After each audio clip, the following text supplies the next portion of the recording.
हाय। अगले वीडियो में, इसके पहले वीडियो में आपने देखा कि 7 अध्याय, 38 धाराएं और एक अनुसूची, संरचनात्मक ढांचा जो है आरटी एक्ट 2009 का ढांचा है। इसमें 7 अध्याय, 38 धाराएं और एक अनुसूची जोड़ी गई है। अब इसको एक क्रम वाइज देखते हैं कि इसका परिचय देख लेते हैं। परिचय में, धारा में सबसे पहले तो अध्याय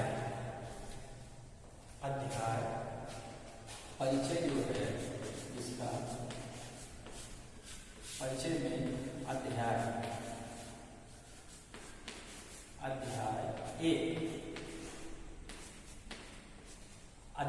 1 में सबसे पहले क्या होता है? प्रस्तावना।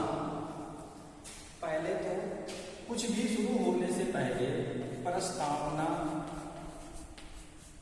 जरूरी होता है। प्रस्तावना आप प्रारंभिक ये अध्याय 1। प्रस्तावना, जब कोई भी, चाहे आप कोई भी किताब लिखी जाए, कोई कानून बनाया जाए, कोई भी ढांचा तैयार किया जाता है तो उसकी एक प्रस्तावना तैयार की जाती है। उसके बारे में संक्षिप्त परिचय बताया जाता है। संक्षिप्त परिचय में ही सारे सब्जेक्ट इंक्लूड होते हैं। जैसे कि प्रारंभिक, नाम भी है प्राथमिक शिक्षा। प्रारंभिक में शुरुआत में क्या है? अध्याय 1 में यही दिया गया है कि क्या शुरुआती है इसमें। तो शुरुआत में इसमें सबसे पहले दिया गया है, जैसे शुरुआत में धारा 1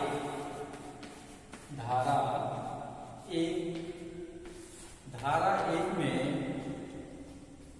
जोड़ा गया है नाम। कुछ भी होगा तो उसका पहले नाम होगा, नाम। फिर दूसरा है लागू कब हुआ, विस्तार क्या है। फिर विस्तार देख लेते हैं, इसका विस्तार क्या है। फिर लागू। नाम में क्या है? नाम इसका है निःशुल्क एवं अनिवार्य शिक्षा का अधिकार। निःशुल्क एवं अनिवार्य शिक्षा का अधिकार। और दूसरा है विस्तार। तो विस्तार क्या हुआ? 1 अप्रैल 2010 को संपूर्ण भारत में इसका विस्तार हुआ, लेकिन सिर्फ जम्मू एंड कश्मीर को छोड़ करके। ये ध्यान रहना चाहिए, जब भी इसका विस्तार हुआ है तो जम्मू और कश्मीर को छोड़ करके, क्योंकि यहाँ धारा 370 की वजह से कुछ पेचीदगियां थी जो इसकी वजह से नहीं लागू, से कुछ अनुबंध थी, है ना। तो जम्मू एंड कश्मीर को छोड़ करके इसका विस्तार संपूर्ण भारत में किया गया। और ये लागू करने वाला भारत का विश्व का 135वां देश है भारत, है ना। यहां तक क्लियर हुआ। इसके बाद एक क्वेश्चन और बनता है कि उस समय की तत्कालीन राष्ट्रपति कौन थी जिन्होंने आरटी एक्ट 2009 को पास किया, अंतिम रूप दिया, अंतिम हस्ताक्षर हुआ। उनका नाम था, तत्कालीन राष्ट्रपति थी प्रतिभा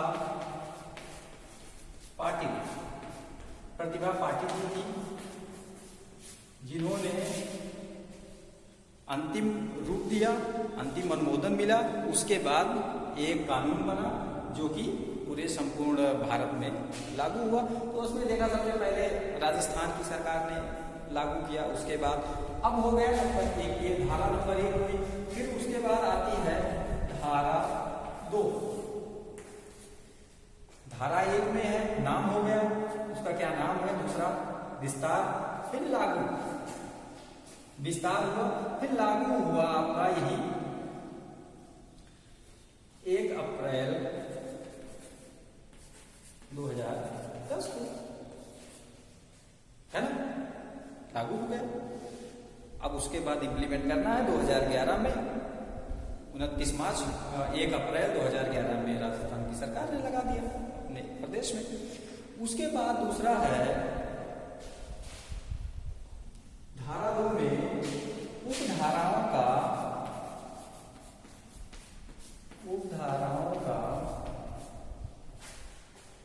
उल्लेख किया गया है, जितनी भी उपधाराएं हैं उसका उल्लेख धारा 2 में किया गया है। ठीक है, और धाराएं कहां से कहां हैं? का से या तक की धाराएं हैं जिनका उल्लेख का से या तक का उल्लेख जो है उपधारा, वो धारा नंबर 2 में है। ठीक है, उसमें कथन जो है, कथन 1 जो है वो है पिछड़े वर्ग के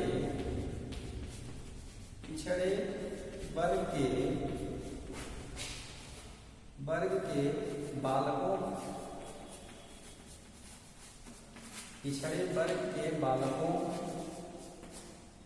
पिछड़े वर्ग के बालकों की शिक्षा। ठीक, पिछड़े वर्ग के बालकों की शिक्षा। 2 है अभावग्रस्त बालकों की शिक्षा। जो अभावग्रस्त में आते हैं, गरीब तबके के, मजदूर किसान के बच्चे, देखिए 2 है, पिछड़े वर्ग अभावग्रस्त, दोनों 2 है। पिछड़े वर्ग में जो है जो शिक्षा से वंचित रह गए, अभावग्रस्त में तो अभाव कमी की वजह से।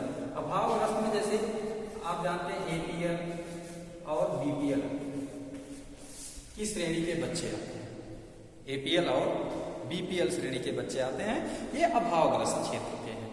उसके बाद नंबर 3 है,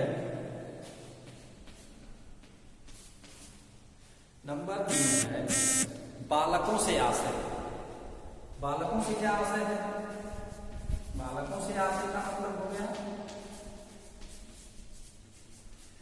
बालकों से आशय का मतलब हो गया कि कोई भी बालक होगा वो 6 से 14 वर्ष तक का ही बालक उसमें पढ़ सकता है। यानी कि समझ लीजिए सामान्य बालक 6 से 14 और दिव्यांग अगर है तो वो 6 से 18, जैसे कि पहले भी बताया जा चुका है। ये बालकों से आशय है। उसके बाद अगला है बालकों की फीस से संबंधित है, उल्लेख किया गया है। फीस जान ही रहे हैं, निःशुल्क शिक्षा है, तो निःशुल्क में फीस का कोई प्रावधान नहीं है। 6 से 14 वर्ष के बच्चों को फीस नहीं देनी है। और उसमें 5वां है विद्यालय के प्रकार। 5वां है